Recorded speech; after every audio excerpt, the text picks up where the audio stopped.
Welcome into the Hot Read Podcast live here on Tuesday, November the 26th. I am your host, JT Ruhnke, writer and reporter here at Broadway Sports Media. You can follow me on Twitter at JT_Ruhnke. Once again here, joined on a Victory Tuesday by Stoney, Keeley, my lovely co-host, editor-in-chief over at Sobros Network, part of the Football and Other F Words podcast, and co-writer over at Stacking the Inbox. Stoney, happy holidays. We're getting into that season here, but right before we get to Turkey Day and Thanksgiving and all that good stuff, we got to jump on here and celebrate a wonderful Titans Victory Tuesday that if you listened to the show last week, you shouldn't have been surprised to see it all because, might I add, I think we pretty much nailed it right on the head on Friday's show. Yeah, I don't feel like I often get things that right, but I was watching this game at the Chili's in Cool Springs. Wow. Sitting eating some Nashville hot mozzarella sticks, watching this game, and I look over at my wife and I'm like, damn, this never happens, but JT and I called this game pretty much perfectly. And she just like, I don't know. Cool. Like, good for you, I guess. But I'm like, tears in my eyes, like Ric Flair after winning the WWF championship after the Royal Rumble. Tears in my eyes. This is the greatest day of my life. Yeah. I mean, well, first of all, how are the Nashville hot mozzarella sticks? I see them all over my TikTok and everything. Are they so as advertised? Are they good? Like, it's like if you Now, did you get real quick? Did you get them as on their own, or did you get them part of the viral triple dipper that I continue to see? And obviously, we're not sponsored by Chili's, but I'm curious about this because I see it all the time. It was a triple dipper. And we got the Southwest egg rolls and the honey chipotle crispers to go with it. I feel like I'm disqualified from reviewing Nashville hot anything because I will make my own Nashville hot paste, my own recipe, and then I'll just like dip a Hawaiian roll in the oil and eat that. So like I have the palate of a raccoon. So I shouldn't be charged with rating food, but I liked them. I thought it was really weird, just a glob of cheese with Nashville hot seasoning on it. It was pretty wild. Hey, that's great. And, maybe a perfect primer before you get into Thanksgiving Day food, obviously. Couple show notes here. If you are joining us live, either on Twitter or Facebook, do us a favor and head on over to the Broadway Sports Media or 440 Sports YouTube channel, where you can join people like TJ and Chef Ran and Kenneth over in the comment section. TJ saying tighten up or not at all. Chef Rand saying Callie is a miracle worker. Denard is a genius. And Kenneth, as critical as ever, Kenneth over here saying, I'm here to make sure JT and Stoney keep their pants on regarding Will Levis. I'm sure we're going to get into a lot of Will Levis discord today on the show, but along with that, a housekeeping note, this is kind of an all-encompassing show this week here on the podcast. Just if you're listening on Wednesday or you're here live on Tuesday watching this after it's recorded, just want to give you a heads up. I'm sure if you're following along here on the 440 Podcast Network, you probably saw earlier today that a lot of the shows that they do on Wednesday, like the SEC show that Braden Gall does, as well as the Nashville Predator show that we do here for Lower Broad Hockey, those also happened on Tuesday. So, man, if you're a fan of the 440 Sports Network and a fan of Nashville sports in general, I mean, a great day for you here on the 440 Network. But this does mean that because we both have some obligations here coming up with Thanksgiving, we won't be doing a show this Friday, just not enough time in the busy holiday schedule. But don't worry, because if you're a fan of the 440 Podcast Network, Paul Kaharski is going to take care of you this week on Friday. I believe he's doing his show this week here on the 440 Sports Network on Friday. So that's kind of the schedule this week. But this is the only show we're going to be doing this week. So we'll make sure to touch on the Texans game, give you a little bit of a preview into this Washington Commanders game, and also do some best bets for Thanksgiving, because that's what we do here on the Hot Read Podcast. And before we start that, we just got one more victory lap I have to do, because our best bet, Stoney, I told you last week before we started, it felt like we were finally hitting our stride with our bets. And wouldn't you believe it, we went 9-1 on our best bets this week. Obviously, the only one that didn't win was the Los Angeles Chargers this week. And man, that I couldn't fault you for that one. It really did feel like that was a super close game until the end. Especially as the home dog, I thought the Chargers put up a great fight, but obviously we can't get that glorious 10-0. But I think we'll take 9-1 on the week, wouldn't you say? Yeah, certainly. And I think I might need to adjust my perception of this Ravens team, because I just haven't thought that they're very good. And every time I bet against them, I get burned by it. So maybe I just, maybe I'm wrong in my evaluation of the Baltimore Ravens. Maybe that's the adjustment that I need to make, and just stay away from the Ratbirds from now on. Just Yeah, hey. Don't even touch them. I mean, I'm with you there. Hot Read Pod of old, we would have a certified Ravens fan here on the podcast talking 3 times a week. Now we don't have one at all. So that's probably good news. But let's get into the bread and butter of this Titans upset over the Houston Texans. And let's get into some quick thoughts before we break down some more, nitty gritties of this game. But the first thought that I still have coming out of this 32-27 win is that, man, this team still has a lot of issues. I mean, yeah. I really wasn't expecting the Titans to really be able to keep pace in this game after you let Dameon Pierce, of all people, return an 80-yard kickoff return on the first play of the game. And, on the next play, I mean, this is kind of the exact same thing we saw in games past, where the Titans would allow a massive special teams play for the other team, and then it just doesn't feel like the defense is ready. They're already on their heels. And that's exactly what you see, because Cade Stover lines up on the right side of the right tackle and just sneaks his way past everyone, even past Jerome Baker, who's now getting a lot more snaps with the absence of Jack Gibbons, for a touchdown on the first offensive play for the Houston Texans. And it takes 18 seconds for the Titans to be down 7-0. And, you just get that pit in your chest and you're like, oh my God. This is going to be the disaster. We said that this was either going to be a Titans upset or they were going to get blown out. And at 18 seconds in, it really did feel like this was going to be a disaster game for the Titans in Houston. Yeah, and I think it's really a testament to the resilience of this team, how hard they battled back and fought throughout the game, because, man, I think there were something like 4 lead changes. That wasn't the only time it felt like the Texans took a deflating lead, only for the Titans to bounce back. I mean, I'm walking into Chili's and the Titans had just, I don't remember, it was literally the Chig touchdown is happening as we're walking into Chili's. I don't know that it's happening because I'm in the parking lot, and I'm telling my wife, like, when these things start happening to the Tennessee Titans, this is how they lose games.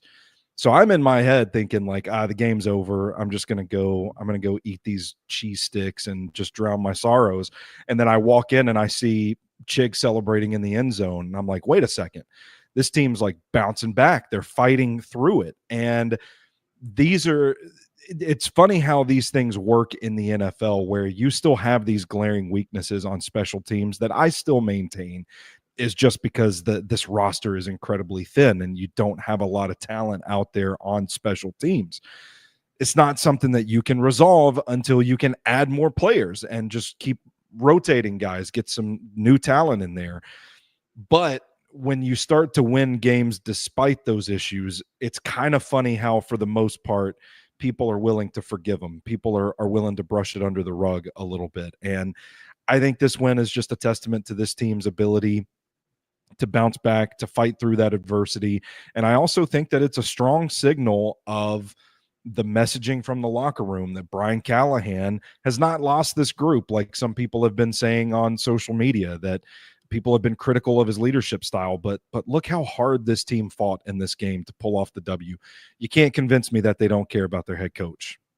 Yeah, and real quick before we move on from special teams and talk more about Brian Callahan as a whole, because I think I'm exactly with you on that if there's any question, as coming into spring training, or not spring training, baseball on the mind, preseason and, training camp, there was a lot of questions about we know Brian Callahan seems to be pretty savvy as an offensive coordinator, as a play caller, as this offensive mind, but how can he command a team in a room?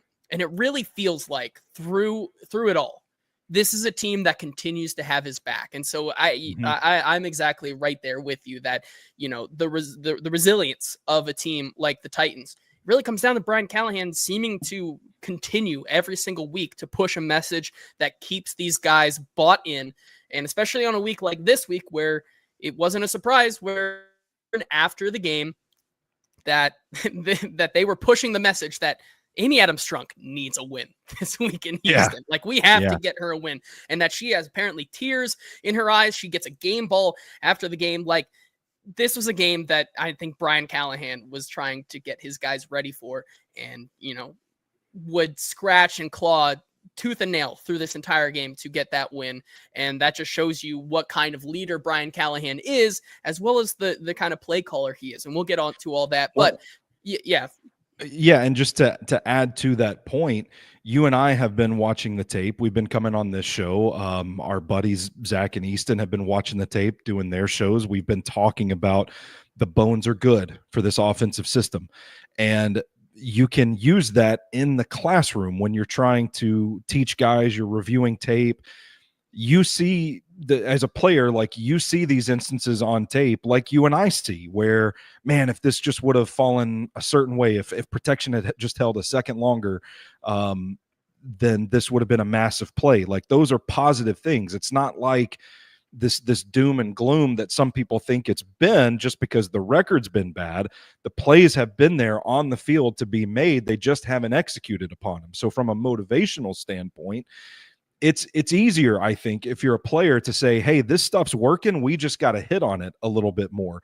You run the risk of, or you run less of a risk of losing the locker room than if those things aren't there and you're just a team, bumping into each other on the field on Sundays. Like, it's, to Brian Callahan's credit, I think the tape has been, I don't want to say the tape has been good, but there have been good moments on tape for this team that make it so that the players can continue to buy into his messaging and his system. And I think that's something that helps him as well. Yeah, I totally agree with you here on that one. Kenneth in the comments here saying the Titans team resolve has been really impressive. They have been fighting for Callahan. Awesome to see. Eddie saying that dog, she, referring to Amy Adams-Strunk, hates Houston. I respect the pettiness. I do too. I think that, well, you and I are world-class haters. So yes, anybody that's going to get in on the pettiness, gotta respect it. I'm here for gotta it. respect it. Gotta talk about it. And then Jake also joining in the comments here saying the bones that we've been talking about, those are calcium-filled bones right now because they are strong as ever and are a big reason why they were able to win this week. I do want to talk about two more things before we stop with the special teams, because I'm sure when we talk to poor Colt Anderson, because if you guys didn't know that on Thanksgiving Day, the Titans still practice, which means that we still get to talk to the coordinators. I will be spending my morning, Thanksgiving morning, at the facility talking to the coordinators. And poor Colt Anderson, I feel like, is just going to get railed on Thursday morning for his 5 minutes of availability. And a poor guy, that's not how you'd want to start your Thanksgiving off, I believe. And hopefully maybe guys like Paul Kaharski can find the little holiday cheer in their heart to not go as hard on a guy on a holiday like that. But there are still just things that,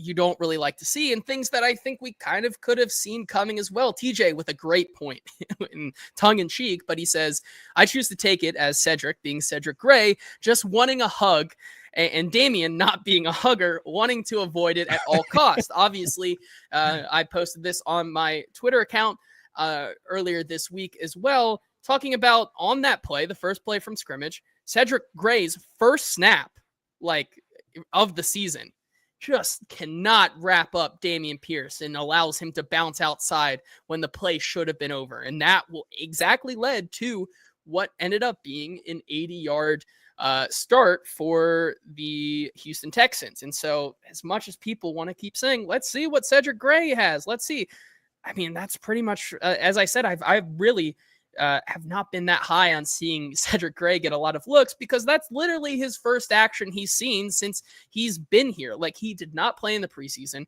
He played sparingly in training camp. Like, this is a guy who, that was his welcome to the NFL moment, where he gets bounced by a guy of Dameon Pierce of all people, and it kind of directly results in an 80-yard return. As well as one more thing here on the special teams, I do just want to point out, because I don't think this is going to fit anywhere else in the show, that the Titans signed wide receiver Stanley Morgan to the practice squad. And, that's, future Titan Stanley Morgan. Already can see the tweets when he shows up somewhere else. But real quick, just kind of talking about the by Morgan, 6 foot, 205, is a veteran of 5 NFL seasons, all with Cincinnati. So there clearly is a connection there with Colt Anderson, with Brian Callahan. Over his NFL career, he has totaled 5 receptions for 29 yards. And that really doesn't matter, because this is where I think is the big news for the Titans.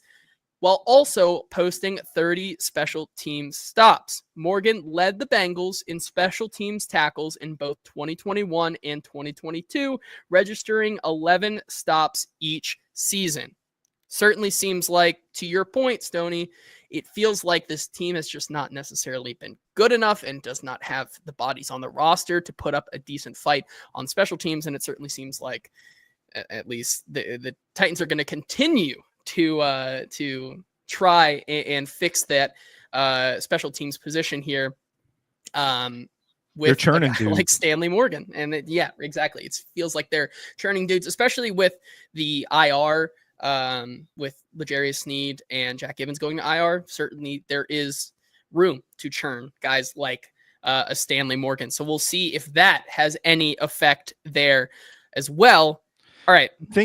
I think Stanley Morgan is the latest witness protection Titan, like Quentin Bohanna. I don't think Stanley Morgan is a real player. Yeah, right. I think I'm with you there as well. I've already forgotten the other one, Arlington Hambright or something. Yes, I think that was it. Arlington Hambright. What is he up to now? I don't even know. They're not real anymore. People. It's a glitch in the matrix. The simulation is breaking. Yes. Bleeding through dimensions. Yeah, very interesting. But, we'll see if he can make an impact. I don't know. I mean, his resume precedes himself. If he was able to do it in 2021 and 2022 with Colt Anderson and these guys, maybe that he can be a positive addition there. 2 other things I want to talk about, is terms of like this team still having its issues. The offensive line. I mean, man, for as good as J.C. Latham has been this season with the Titans, did he get his butt whooped by former Alabama teammate Will Anderson this weekend? And Danielle Hunter. And Danielle Hunter as well. Yes. I mean, the offensive line, this really was a game where the offensive line was just trying its best to hold for as little time as possible so that Will Levis could accurately and quickly get the ball out this week. And it resulted in 7-8 sacks on the day here. And as much as you want to talk about, I mean, there's a lot of discourse out there with how many were on Levis, and obviously the stepping up in the pocket. I think whether it was on Will Levis or not, I think the bottom line in what Brian Callahan said in his press availability yesterday, it's an issue across the board. Even if Will Levis steps up there, it's on Dylan Radins to hold his block and not get pushed back into that pocket, making Will Levis even think about having to move up there. Like, it's a whole offensive issue. And it's something that I think, like we continue to talk about, it's just they just don't have the players right now. Stoney, what did you see exactly from the offensive line this week? And maybe not the best performance by J.C. Latham, but then also some other good performances in this game, like Peter Skoronski and Daniel Brunskill.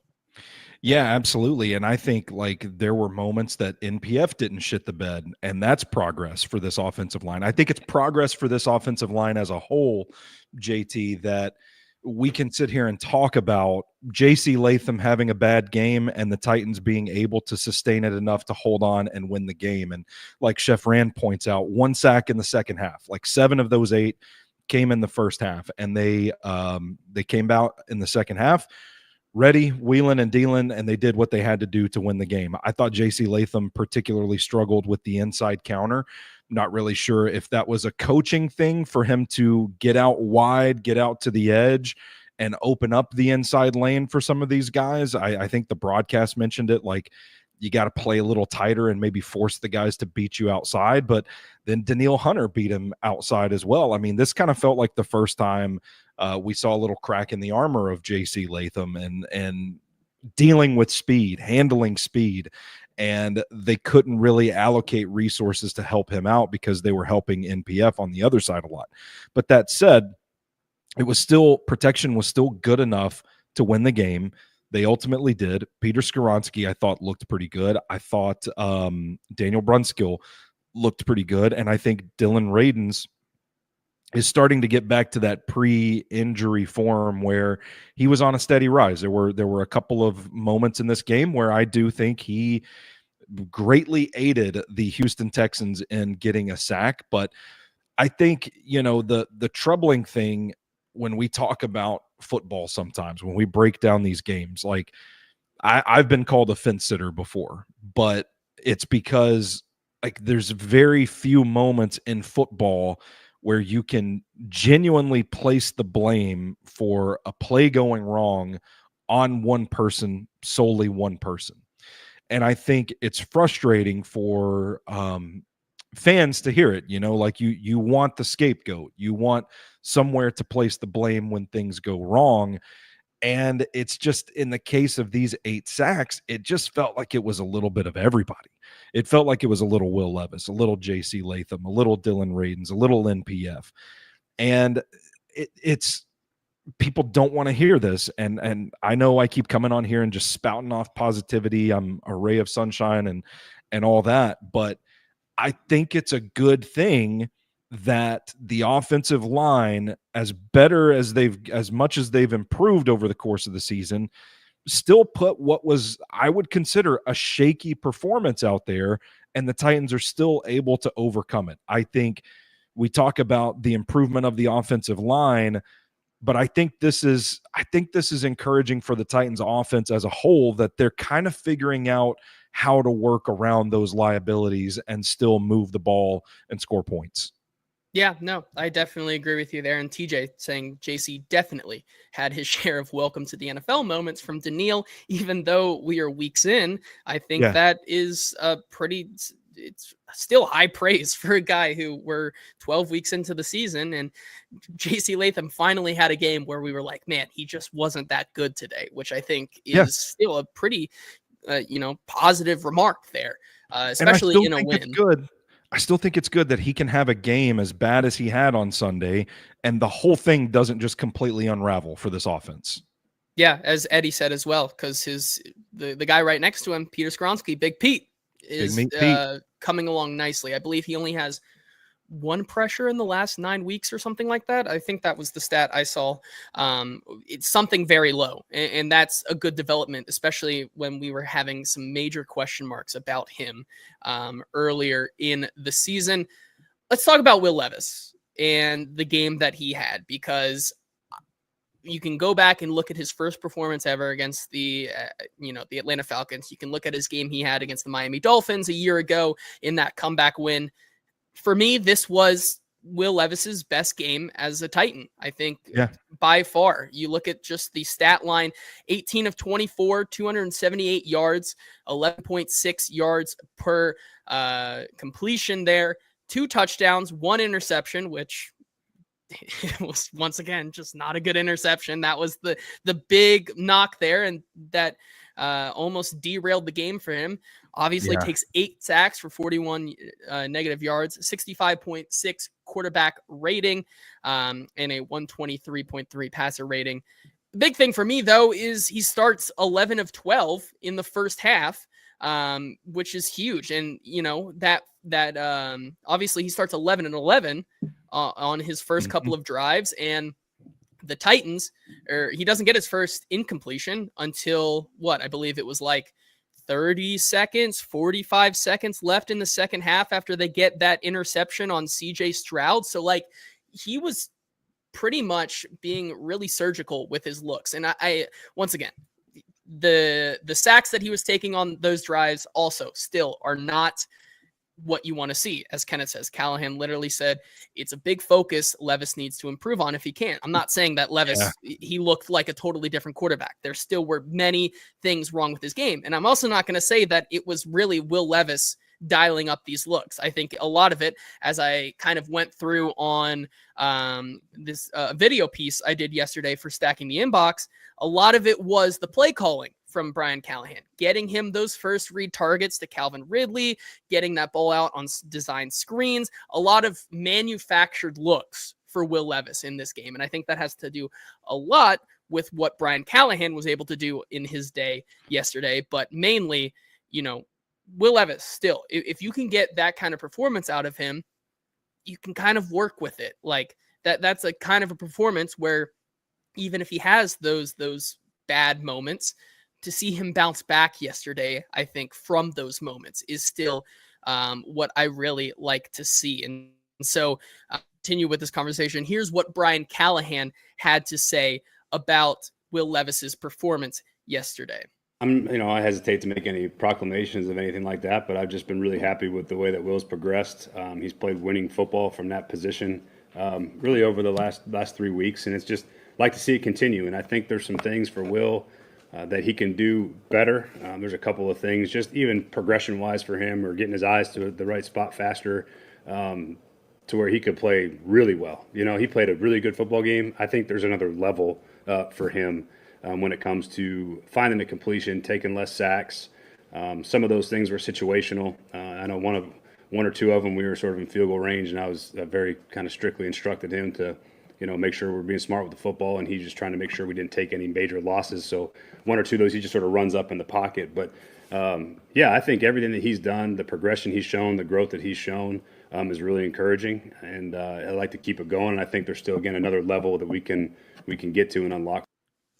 And I agree with Callahan there. There is another level when you talk about, maybe some more sitting in the pocket, being able to determine a lot of those decisions and, being aware of where you are in the pocket and making those decisions versus standing in there, throwing the ball away, or, making those runs, which we've seen kind of become those sacks at times. But you still just can't discount that the arm talent and what Will Levis has been able to do specifically in this game as well. When the Titans pick and choose their moments, Will Levis, for the most part, has really delivered in the past 3 weeks, but especially in this game.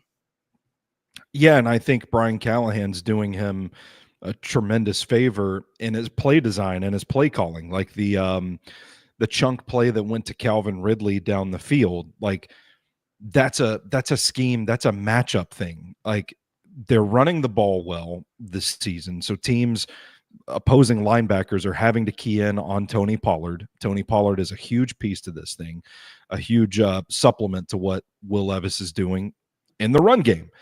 And so you get three guys deep against a cover three type of defense where you have defenders defending deep thirds. You have NWI outside, Tyler Boyd on the other side, and Calvin Ridley in the slot.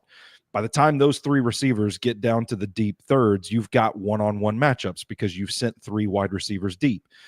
Derek Stingley's defending NWI.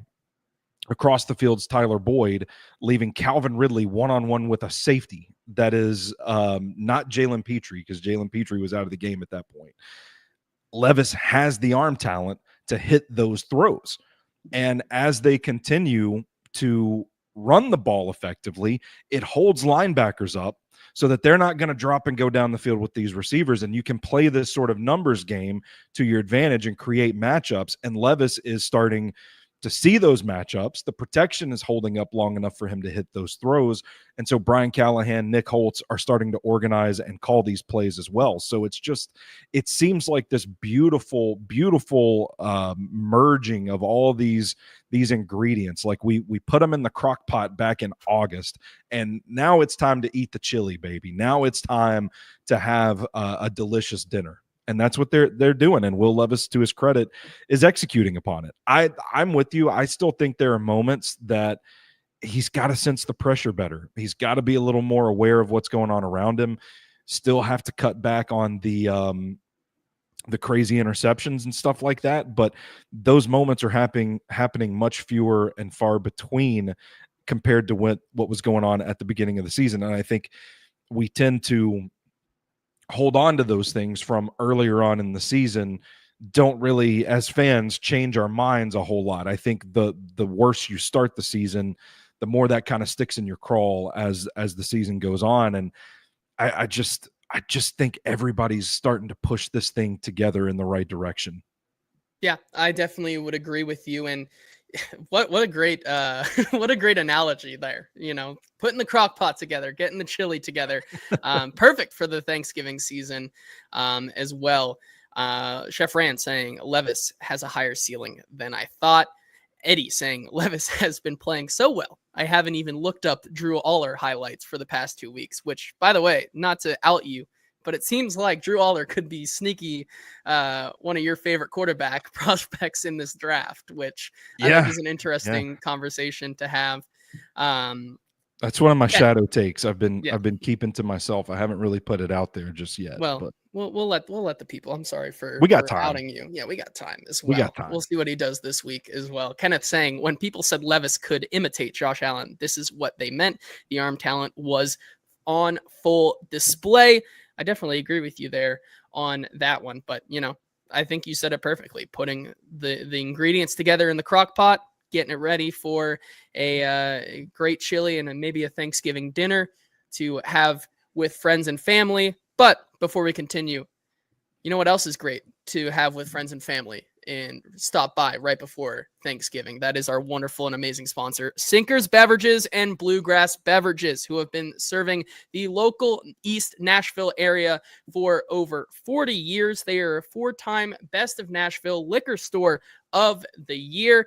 And it's, you know, it's for a reason, because they simply have the best selection of beer, wine, and spirits that you could possibly find in Nashville. I know myself, when I go and pick up my Thanksgiving dinner for my family that's coming into town, I'm also using one of our wonderful sponsors here on the 440 Sports Network, Shotgun Willie's Barbecue, for my Thanksgiving dinner.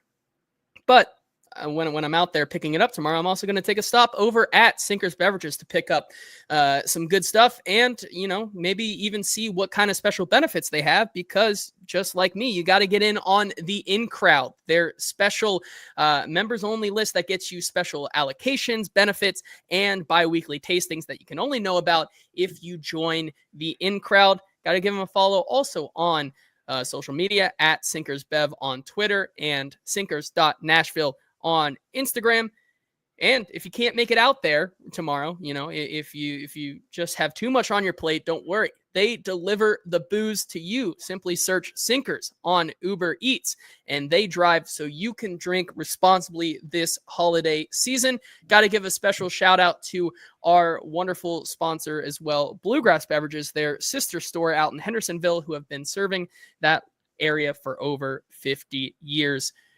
Stoney, before we move on, just kind of talking about this game, I do want to bring up one more thing about kind of Will Levis and Brian Callahan. And I think one of the biggest things as well in this game was the mitigating of the 3rd and longs. I mean, we heard earlier this week Nick Holt say if the Titans couldn't get to at least 2nd and 6, or if they were like in 3rd and 8 or something like that, it would be a horror movie or a horror story, something like that, because of how good this Texans team has been on defense in 3rd and long. But I think it was a really solid effort from Brian Callahan overall, talking about mixing in both those looks with Tony Pollard, who was really eating on the ground this week, and kind of getting those Houston Texans teams to kind of, you know, take that run game seriously once the Titans established it and played a lot more softer zone this week, which I think allowed the Titans to dial up certain looks and get them into favorable positions in a lot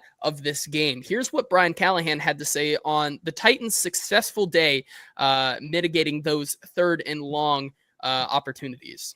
On 3rd and long, you're doing all right. That's pretty dang good. You know, we hit some big ones on the 3rd and longs that didn't want to be there, and I think for the most part during the game, we've found ourselves into manageable spots. But yeah, when you get a chance to convert those long ones, those are those are sort of backbreaking too for a defense. You know, when you give up a 3rd and 12 or a 3rd and 14 and you give up a 63-yard post route, you know, those are kind of a punch in the gut on a defense. So being able to convert those was great. I would have liked to have not been in those spots as often as we were. We were trying not to be.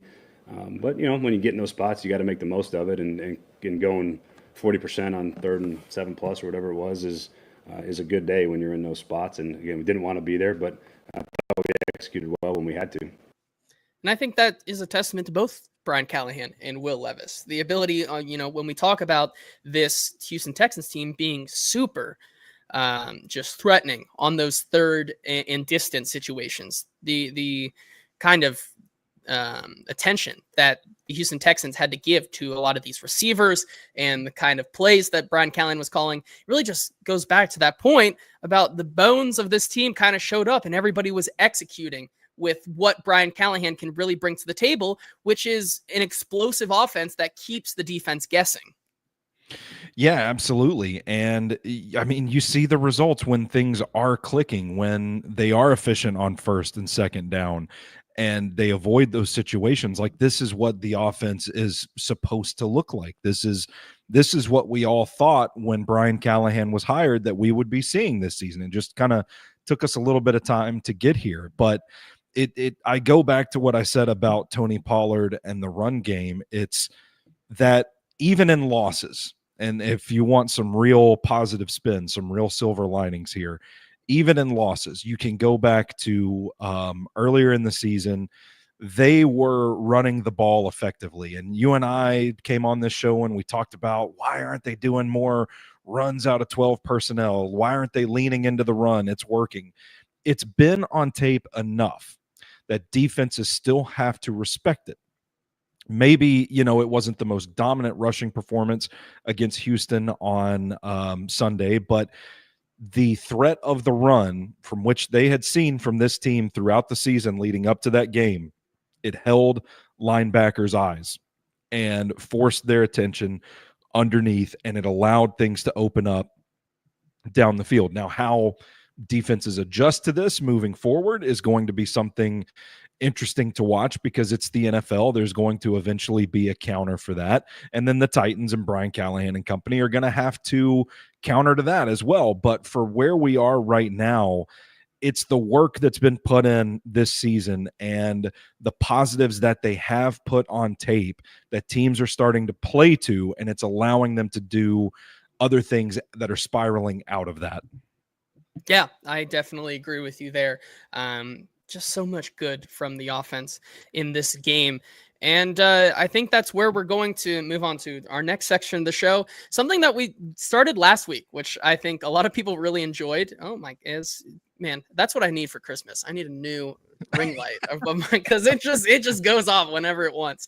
A new segment that I think a lot of people enjoyed. They told me that they really enjoyed us doing this. And that is, once again, ladies and gentlemen, bringing back the wonderful picture, the Notebook, with Stoney Keeley here, talking about what the biggest things I think as well in this game that really helped out, and some just honorable mentions to the things that went right in this game for sure.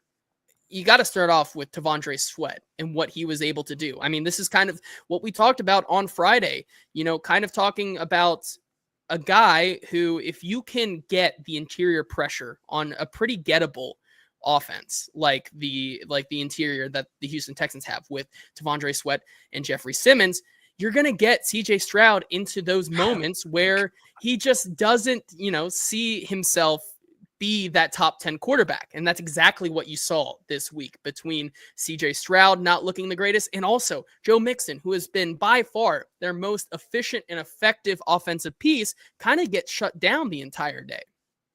Yeah, absolutely. And it's incredible, man. The way I phrased it, the Titans as a unit, they defended the run like they had pride in run defense. All right. Like, that was okay. Jeffrey Simmons in the locker room after the game talking about nobody runs on the Tennessee Titans. This was that game. Like, this is what you expect to see from a team, a unit that says that. And T'Vondre Sweat, man, like, I'm so happy to see him get his first career sack, because he's been playing pretty well, but he does a lot of things that don't really show up in the box score. And I think that's the biggest thing that contributes to a lot of people that just kind of think he's just a big run stuffing nose tackle type of player. And I just don't think it's true. You can watch the clips that we're showing here if you're watching live with us on YouTube, Twitter, Facebook, or all that. The use of the hands. I mean, first of all, these Texans interior offensive linemen, they can generate no push on him. I mean, none whatsoever. But it's how he uses his hands to disengage, to shed blocks, and to get after the passer is just incredible. And I think it was a key in them stopping the run so much and making CJ Stroud uncomfortable, where we saw him fold and look completely uncharacteristic from what he looked like his rookie year. Yeah, no, I totally agree with you there. It's, man, I mean, you just look at what some of the things they were able to do in this game, especially against Jared Patterson. I mean, T'Vondre Sweat had his coming out party, I think, in this game. And once again, it's just, oh my God. It's tough to really say that he had his coming out party, because, you know, with the way that he plays on the interior, it's for him to get some of the numbers that say, man, this guy ate them up. And he's not going to really feel like he's ever going to get the numbers and probably the respect that he deserves, but it's what he does in between the stats, in between the lines, that generates that pressure to make a defense as a whole look really, really good, I think, is what I found so impressive in this game. And I agree with you, just the way that he was able to manhandle this game. I think Jeffrey Simmons also probably had his best game of the season as well. As Kenneth says, this was the vision of Simmons and Sweat together. And I think that when you look at the rest of the season, yet another matchup with the Texans, another matchup with the Colts, another matchup with the Jaguars, you're going to see a lot more of this the rest of the way here as they continue to get more and more confident in themselves, as well as, you know, face some offensive lines that may not be the most, you know, the most unbeatable that they've seen already this season. Next thing, I love the clip that you're showing where, I mean, he literally just takes one hand and throws Juice Scruggs face down to the ground. And then there's another play that, like, he just kind of like moves laterally, takes a step laterally, and just washes out two offensive linemen. Like it's nothing. It's incredible, man. I love watching him play, and I'm just happy for him that it's translating to production in the sack department now. Yeah, I agree. And so going back a little bit, that's obviously the flowers I wanted to give to the defense on this side, because I think they by far had the best day of anybody on the defense for the Titans this past week. I mean, it's hard to continue to not talk about the offense when, you know, after going 1,000 days or so without scoring 30 points, they finally do it twice in a season. And, you know, maybe the Miami game, as Chef ran, also Brownlee, I think, also had an incredible day. I think there were a couple moments like the broken play with Nico Collins, but also I think when you look at his day as a whole, I think he had yet another spectacular performance for a fifth-round rookie. And, you know, your thoughts on Brownlee and his day that he had. Yeah, tough, scrappy cornerback. I've sung his praises for quite some time. He was on my hidden gems list all the way back in April when I was getting ready for the draft. Scrappy corner. I want to talk about that busted play against Nico Collins, because I think, God, I feel like I'm just like up here caping for this team right now, but there's a lot of positives to talk about from this game, okay? There's something positive to glean even from that disastrous play. It's the fact that as a rookie fifth-round draft pick going up against Nico Collins, who just roasted your ass, he shakes it off. He shakes it off, and he comes back, and he makes plays after that. And I think it's a testament to his strong-willed mind to just erase the play and move on to the next one and keep playing, get back to playing at a high level. I think that's one of the things that's going to make Brownlee a good player in the NFL for quite some time. Yeah, and I totally agree with you, but I'd push back on you being too positive, because what you said exactly is what we literally reported on Jarvis Brownlee Jr. like 4 or 5 weeks ago when I asked him, hey, how do you come back from these plays? And he says, I'm a rookie. I'm going to make mistakes.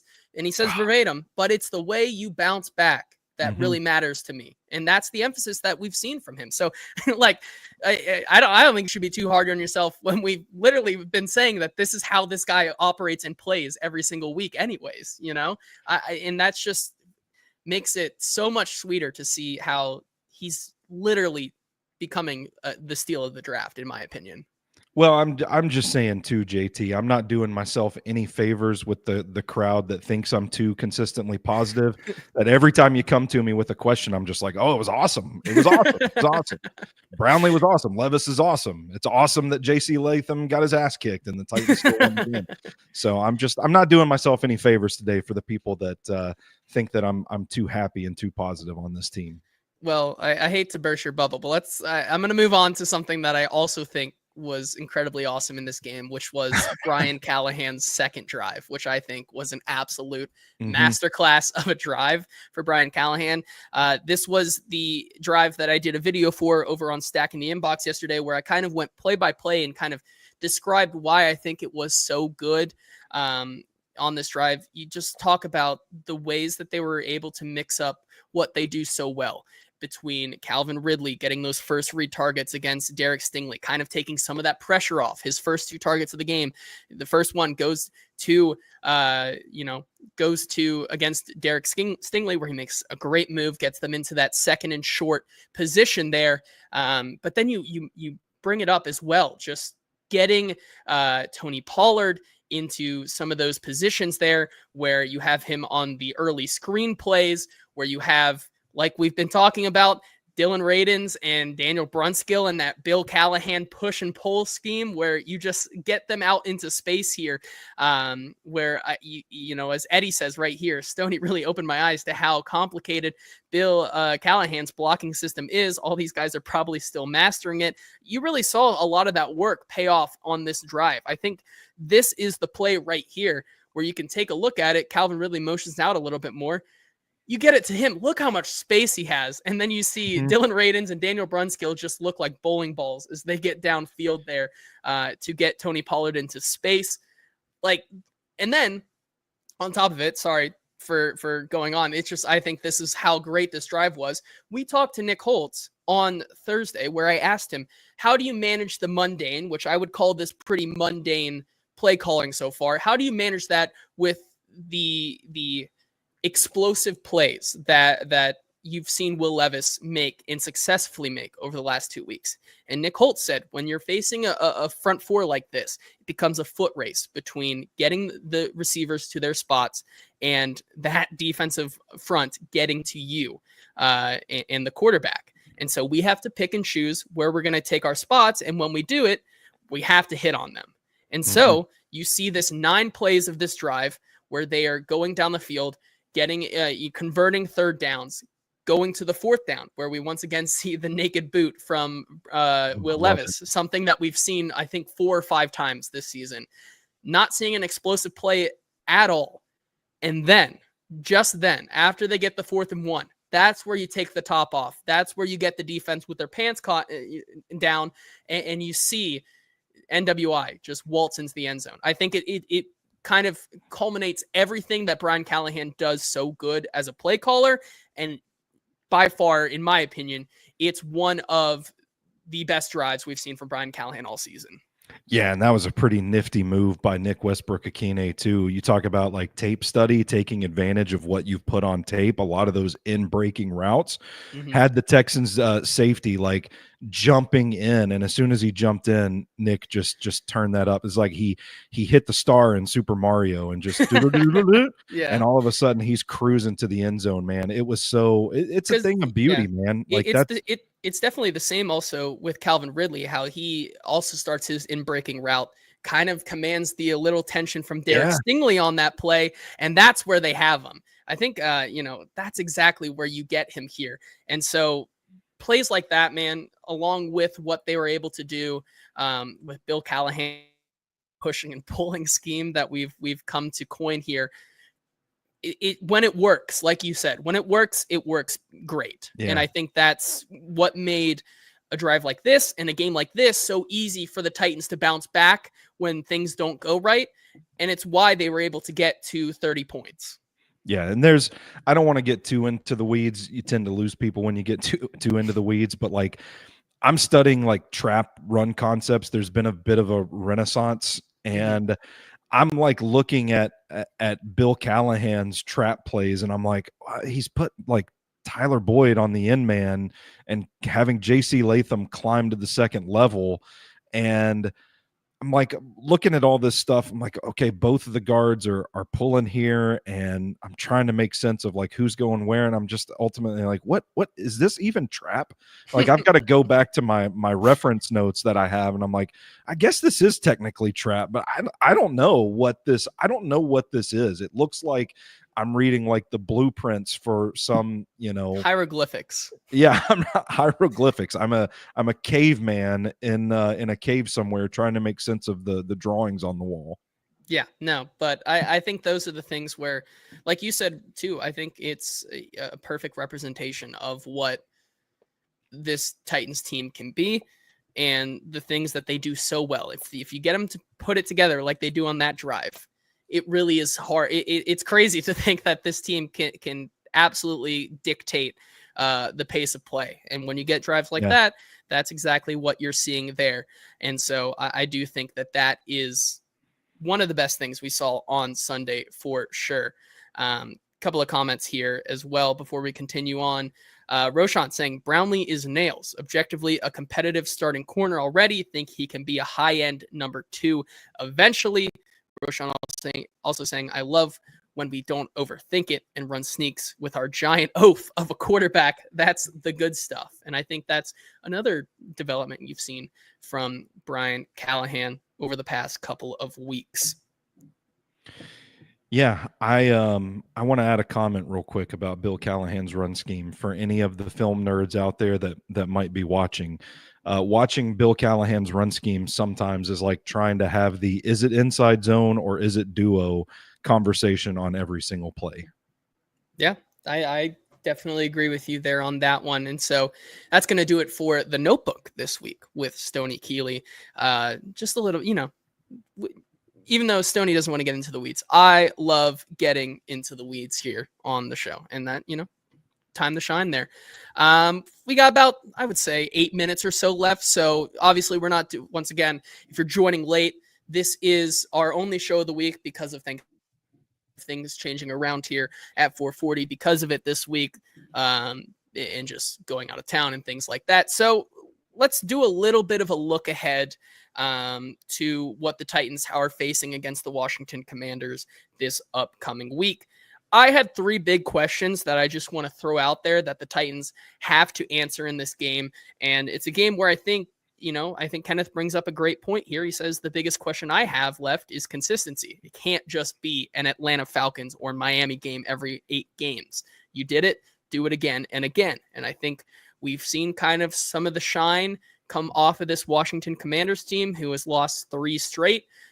Titans still going into Washington as a 5.5-point underdog this upcoming week because I think there is still a lot of things that this team does right. And so I will just lay out my 3 big questions this week that the Titans have to answer. Stoney, if you agree with some of them, have some of your own, feel free to join in here. But starting with number 1, obviously, it's containing Jayden Daniels and the way that he uses his legs. That's been a big problem for the Titans all season. You look at the different types of quarterbacks they've gone up against, like a Malik Willis, like a Drake May, like a Justin Herbert, all these guys who they really haven't put a lot of attention to on the way they run the ball.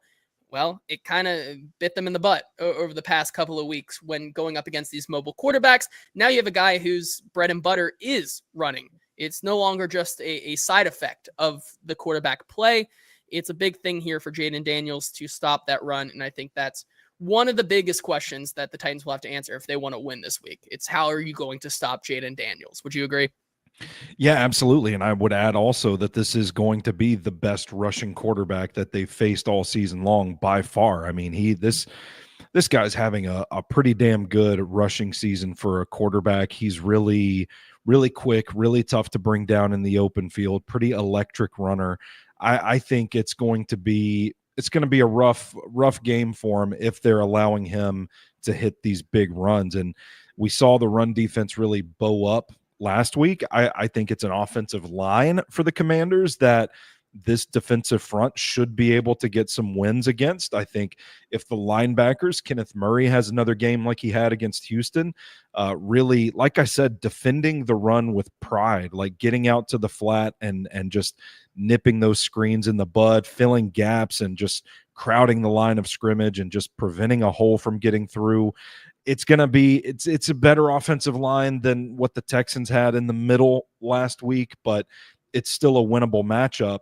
They can't afford to let Jaden Daniels get loose, because then everything blossoms out of Jaden Daniels successfully running the ball. And while I don't think they've had anyone outside of Terry McLaurin really step up and seize the number 2 spot in this offense, they have some guys that can make plays. It's a really good running team with Brian Robinson, Austin Eckler. Austin Eckler might be hurt. I haven't even looked at the injury report.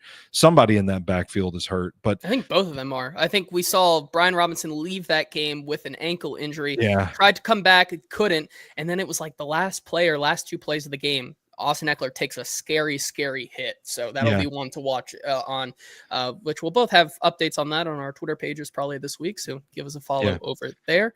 But they can't let this run get going. And I think that's probably the key on defense for me.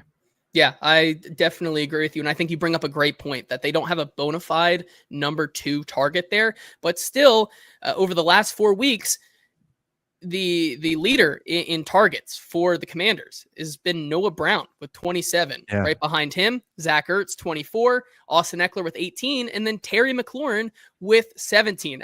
That's right. Chef Rand says here in the comments, I almost forgot. Jeremy McNichols, Titans legend, is the RB3. Could see a lot of him this week. But scoring touchdowns.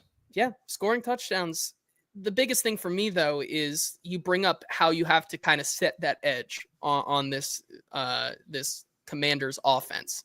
However, this is a team that, you know, their average depth of target on a lot of their plays is relatively low because they love to emphasize that middle of the field. And so getting it to Noah Brown, getting it to Zach Ertz in space in the middle, making it super easy for Jaden Daniels to kind of move the ball downfield, keep defenses guessing. And so once again, it's going to be a big day for guys like Jerome Baker, guys like Kenneth Murray, seeing if they can kind of, you know, it's not nothing that Brian Callahan pointed out how they moved Kenneth Murray to the mic a little bit in this game and how we saw him kind of have a better game than he has all season. So that's something to watch as well this week. But defending that middle of the field is going to be one of the biggest things, I think, as well for this team.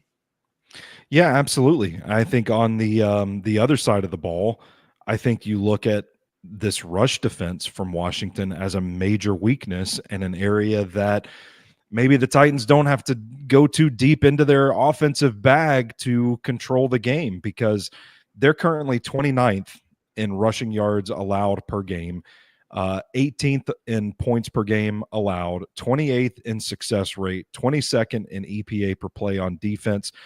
They have allowed 202 yards, rushing yards, to the Chicago Bears, 228 yards to the Philadelphia Eagles in their last 5 games, also including last week against Dallas. The Steelers and the Giants are in there as well. They're averaging 165 rushing yards per game allowed over their last 5 games.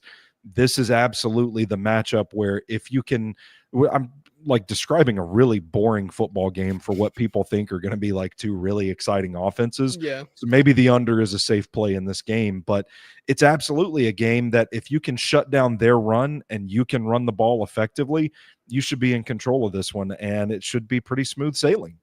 Yeah, I definitely agree. And so my final big question, which is something we'll probably answer on Thursday, is that you got to mitigate the special teams mishaps that are continuing to happen with this team. I mean, if you give Jaden Daniels, you know, favorable field position, that's where you're going to really have a tough time, because we've talked about every single week. I think Eddie brought it up in the comments earlier today.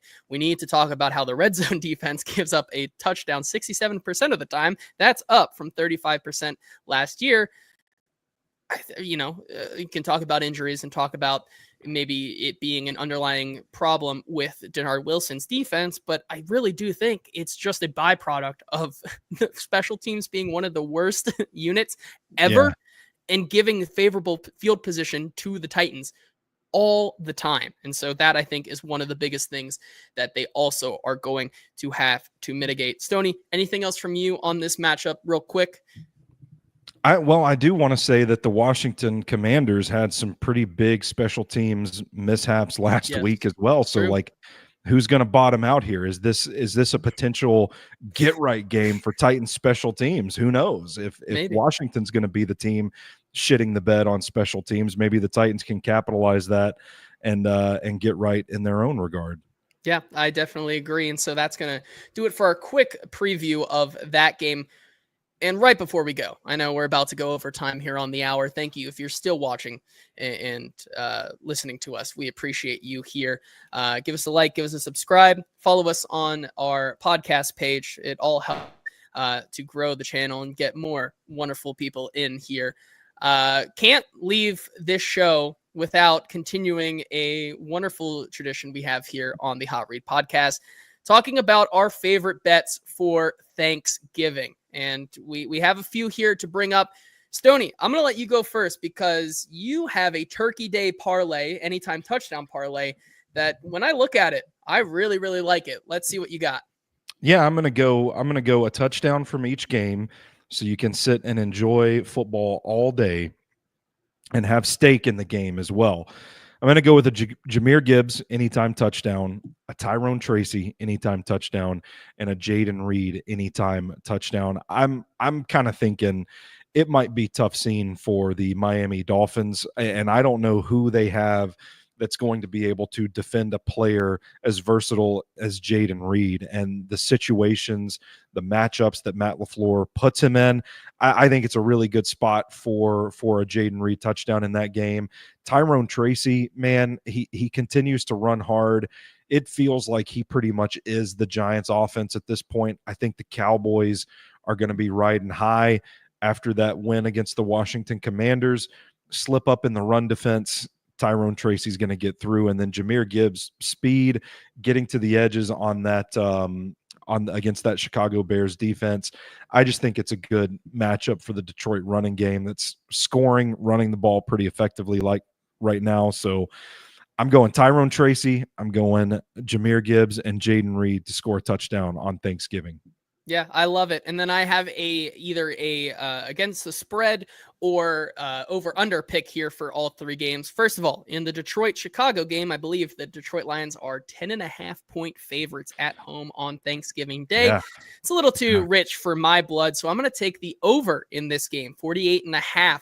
It's a pretty big number, but I do think that what Thomas Brown has done for this Chicago offense is definitely a step in the right direction. Caleb Williams is playing better. So I think you're going to see a lot of points being scored in this game.